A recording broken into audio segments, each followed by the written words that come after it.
So, you've heard of this game called Dungeons & Dragons and you want to learn more. Maybe you already play Dungeons & Dragons and you want to coerce your group of friends to play and you just don't have the words to describe it and explain it to them.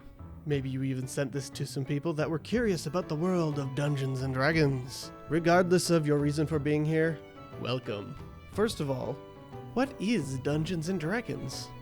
Well, there's a very simple way I like to describe it to people that are wanting to get into Dungeons & Dragons or are simply curious about what the heck Dungeons & Dragons even is. Collaborative storytelling.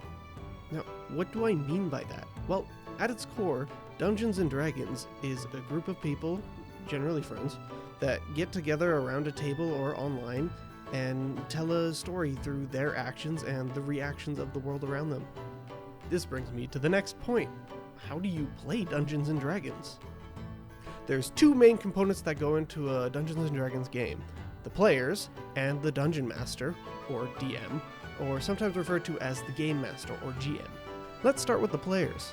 Each player will create a character that will go on grand adventures. Maybe you're a group of nobles wanting to do the right thing and don't care for your coin anymore and will spend it frivolously. Maybe one player was a petty thief who wouldn't let their soon-to-be companions get killed by another rival thieving gang. Maybe you're a troop of knights getting tasked or hired to go kill a dragon. Whatever it is you decide to be, each player will create a character that will interact with the world. This brings us to the Dungeon Master, a role that I find myself in many of the time, lots of the time, most of the time. Whoever decides to sit in the Dungeon Master seat will have a larger role behind the scenes. To put it briefly, the DM is responsible for presenting a world, challenges, quests, and people for your players to interact with in this world. Now, there's a whole lot of things I could say about playing this game as both a player and the Dungeon Master, but this is more of an overview and an introduction, and I plan on going into more detail in future videos. Who knows, maybe you're watching this far into the future, farther than I can imagine, and I've already created these videos. If I have, there will be links in the description. If not, sorry, you gotta be patient. Now, one of the big questions that I had when I started playing D&D was, well, how much does it cost to get into D&D? I think it's really important to just briefly touch on how much it is to get into a hobby like D&D, because just like almost every hobby out there, it can get infinitely expensive. I know I've spent a lot of money on things for D&D, like I have a lot of dice. You don't need a lot of dice, but I have a problem. Now, don't let that scare you away, because what if I told you you could play D&D for free? Now, there are lots of nice to haves like miniatures and dice and maps and screens and tables and chairs, and there's a lot of stuff that you can do to enhance your games, but you do not have to spend a single penny to enjoy D&D. Okay, so this is assuming you have access to the internet, considering you're watching this video,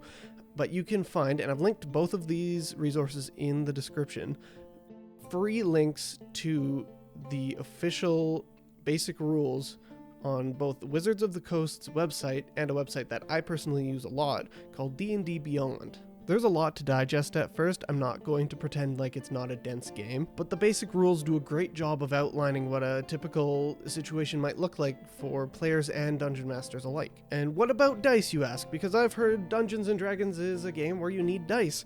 Well, Google's got you covered.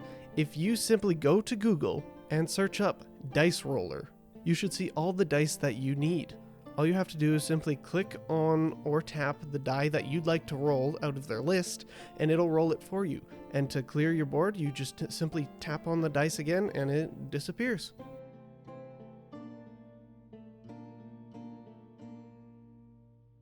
What if I want to spend a little bit of money to get a better understanding of the game and or a richer experience, I hear you ask? I would recommend the Player's Handbook for both the Dungeon Master and the players, though if you're playing with the same group of people, only one person needs to buy the book if you're wanting to spend some money on it. You can easily share it amongst everybody. The Player's Handbook, or PHB, details character creation, classes, races, player options, basic mechanics, and everything you'd need to play the game that's been expanded from the basic rule set.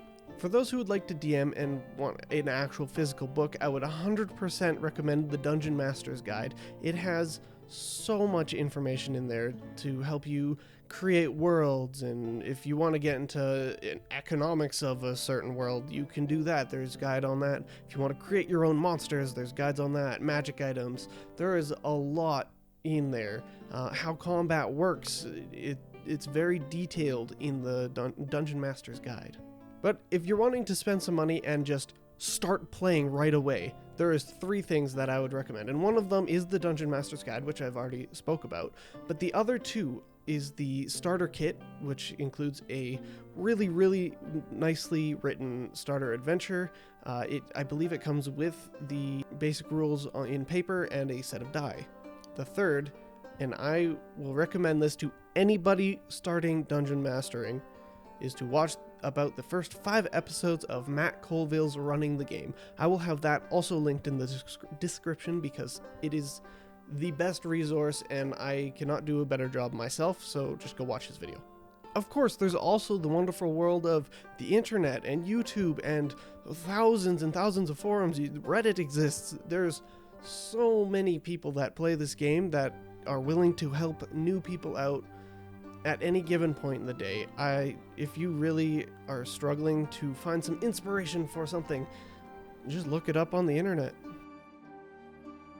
Thank you so much for watching. If this video was helpful, I would really appreciate it if you considered subscribing. The music in this video was produced by Michael Gelfie and his team, and if you're looking for some really good music for your games, I would highly recommend checking out his YouTube and Patreon.